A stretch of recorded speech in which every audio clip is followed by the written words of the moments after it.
Okay, so now I've got all the playtime in Zelda. I've had the chance to play so much of the game, and this gives me the opportunity to finally give my thoughts on all the review scores for Zelda, as opposed to, seeing them before the launch and being, saying, oh, this is an actual perfect game. Now, when it comes to perfect games, when it comes to 10 out of 10 games, personally, I don't think any game should be getting 10 out of 10. I'm not saying to give it a 10 out of 10, I'm not saying that's a wrong opinion. It really depends on your preference.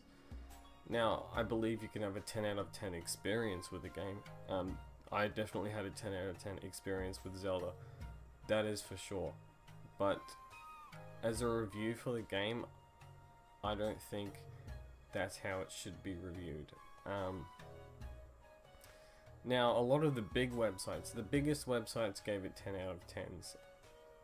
Like IGN and GameStop and stuff, GameSpot and stuff.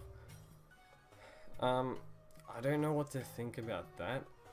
They probably just enjoyed the game just as much as I did, because, it's hard to not enjoy this game. And there's a lot of other things like people, I feel, are nitpicking on it a bit, but not very much, because all the people that nitpicked the game gave it like a 9.5, not even below that. So, I mean, that tells you that this is one of the best games, easily probably the best game of this generation, this new generation. Now, I would never give a game higher than a 9.5, so I would put this at 9.5. The 0.5 is just to take away any small flaws that are in the game.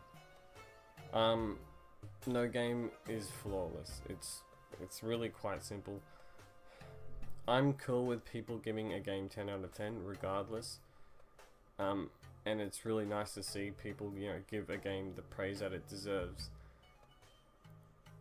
And 9.5 to me is the perfect game. So giving this a 9.5 is just great. So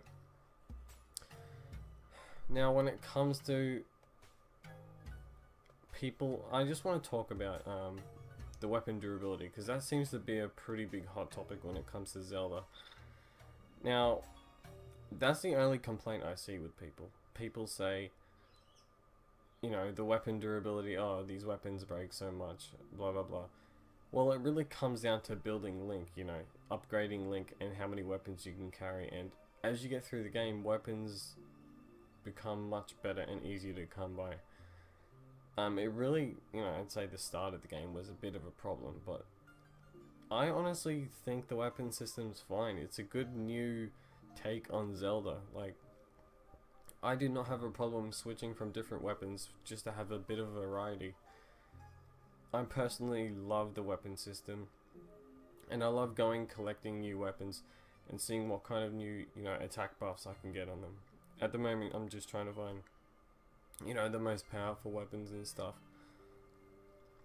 Yeah, but I don't know what to really think when it comes to giving the game 10 out of 10. It feels like, a lot of, it's not that it's Zelda, it's more like, I feel like a lot of games these days, especially AAA, games, they've been giving, a little bit of a, leeway, a sort of, too many games are getting 10 out of 10s these days. Way too many games are getting 10 out of 10s. First of all, I don't think a game should be judged on its story at all. I'm not saying Zelda's got a bad story, I'm just talking in general, really. No, because, a lot of old games, they became famous because of their gameplay. Not so much the story, because there really wasn't enough to go by with story in terms of, Super Nintendo cartridges and stuff. Once you got to 3D gaming, that's when you got to more heavy stories and stuff, so. But, of course a story can, drag down a game. It can, but if the gameplay is up there, you should be judging the game based on its gameplay, because at the end of the day, it is a game.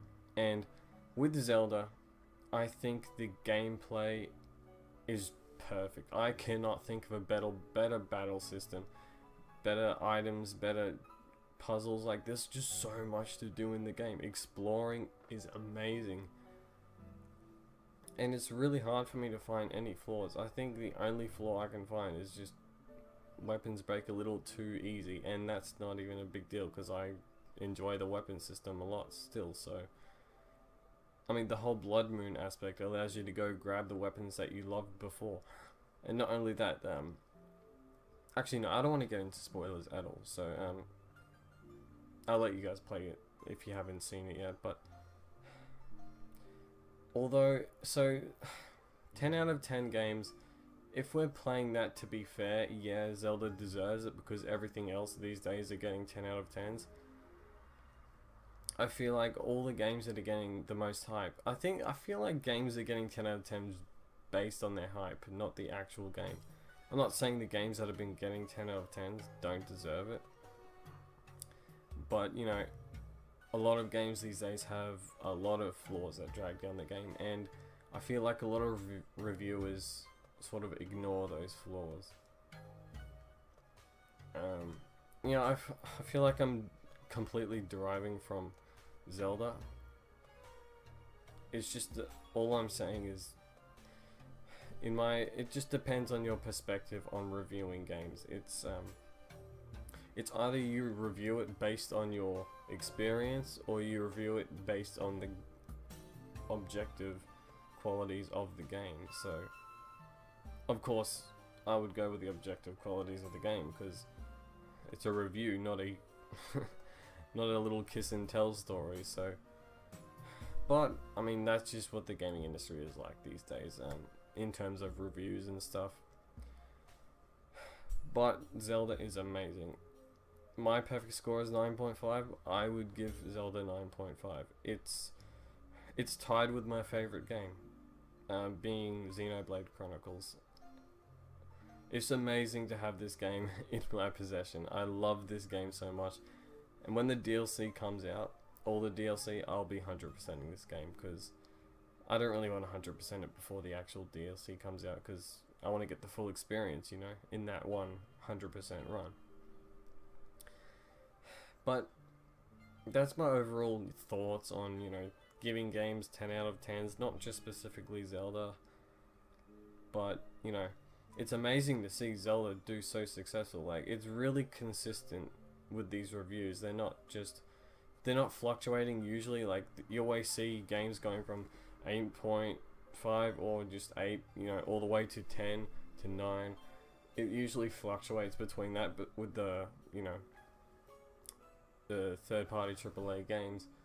But Zelda's really consistent, and it's way up there in the 10s, which is really good to hear. It's really good. It shows a lot of people who are not really interested in Nintendo might grab their attention to see that, oh, this Zelda game really is the perfect video game, and they might want to pick up the Switch just to play this game. It's really good to see the attention that this game is getting, and I don't know if Nintendo can go back on the Zelda formula after this, seeing as how this game is so successful, and like they kind of have to stick with the open world unless it's, you know, a smaller title, before, you know, they work on their next big you know, Zelda title, like A Link Between Worlds or something. That's fine, but I'm gonna I'm gonna stop it right there. That's just my thoughts on reviews these days. 10 out of 10s, they're there. They're mostly reviewing it based on their, you know, experience as opposed to objectively reviewing the game. But that's just it. So I'm gonna leave it off there. So subscribe if you want more Nintendo and other gaming content, and I'll see you next time.